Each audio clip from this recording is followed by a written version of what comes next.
আরেকটা বিষয় আছে, সেটা হলো এটা শুধু আন্তনগর টিকিট। এই টিকিটগুলো শুধু আন্তনগর টিকিট।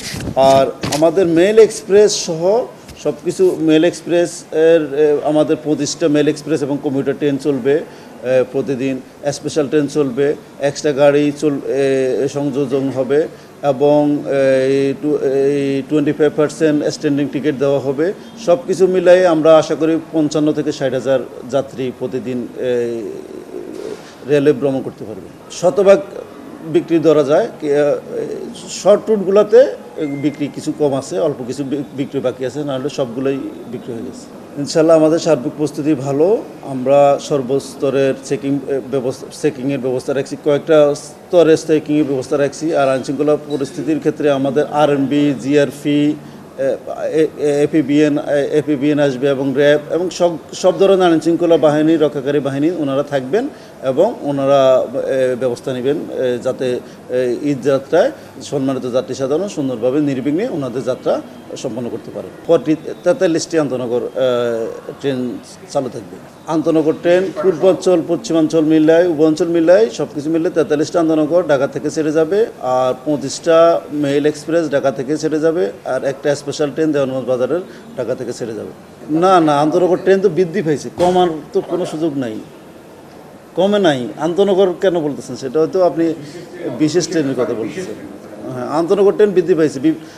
সেক্ষেত্রে এখানে আপনারা জানেন আমাদের প্রত্যেকটা রুটে আন্তনগর ট্রেন বৃদ্ধি পেয়েছে। আন্তনগর ট্রেন বৃদ্ধি পাওয়ার পরবর্তীতে যাত্রী সাধারণের চাহিদা অনুযায়ী বিশেষ ট্রেনগুলো দেওয়া হয়েছে। যেখানে যাত্রী সাধারণের চাহিদা আছে সেখানে বিশেষ ট্রেন দেওয়া হয়েছে। বিশেষ ট্রেন আমাদের ঢাকা দেওয়ানগঞ্জ বাজার রুটে একটা বিশেষ ট্রেন দেওয়া হয়েছে। পার্বতীপুরের জন্য জয়দেবপুর থেকে একটা বিশেষ ট্রেন যাবে, চট্টগ্রাম থেকে চাঁদপুরে একটা বিশেষ ট্রেন যাবে, আর শোলাকিয়া কিশোরগঞ্জের জন্য ভৈরব থেকে এবং ময়মনসিংহ থেকে 2টা বিশেষ ট্রেন আছে। প্রায় প্রত্যেকটা ট্রেনেই অতিরিক্ত বগি সংযোজনের ব্যবস্থা রয়েছে। আমাদের কাছে কালোবাজারের ওরকম কোনো অভিযোগ নাই এবং আমরা মনে করি যাত্রীরা অনলাইনে শতভাগ টিকিট কাটতে পারতেছে। বিষয়টা হলো আপনার চাহিদা অনুযায়ী যদি আমরা যোগান দিতে না পারি বা সরবরাহ করতে না পারি বা চাহিদা থেকে সরবরাহ কম হলে সেক্ষেত্রে এই ঝামেলাগুলো, সমস্যাটা হতেই পারে। অনেক যাত্রীকে যারা বঞ্চিত টিকিট কাটতে পারবে না বা টিকিট থেকে বঞ্চিত হবেন, ওনারা তো এই ধরনের কথা বলতেই পারেন। আসলে কালোবাজারির কোনো সুযোগ নাই এবং কালোবাজারির বিষয়টা আমরা এটা কালোবাজারি হওয়ার কোনো কারণে নাই। যেহেতু আপনার অনলাইনে এনআইডি, নিজের এনআইডি এবং নিজের মোবাইল নাম্বারের মাধ্যমে টিকিটটা বিক্রি হচ্ছে এবং আপনার মোবাইলে ওটিপি যাচ্ছে, সুতরাং সেক্ষেত্রে কালোবাজারির কোনো সুযোগ নাই।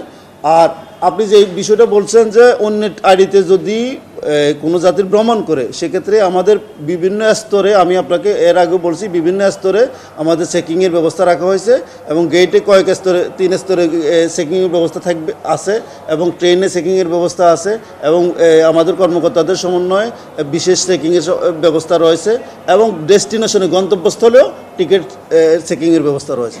অন্যের আইডি দিয়ে টিকিটে ভ্রমণ করা অবৈধ যাত্রী হিসেবে ট্রিট হবে।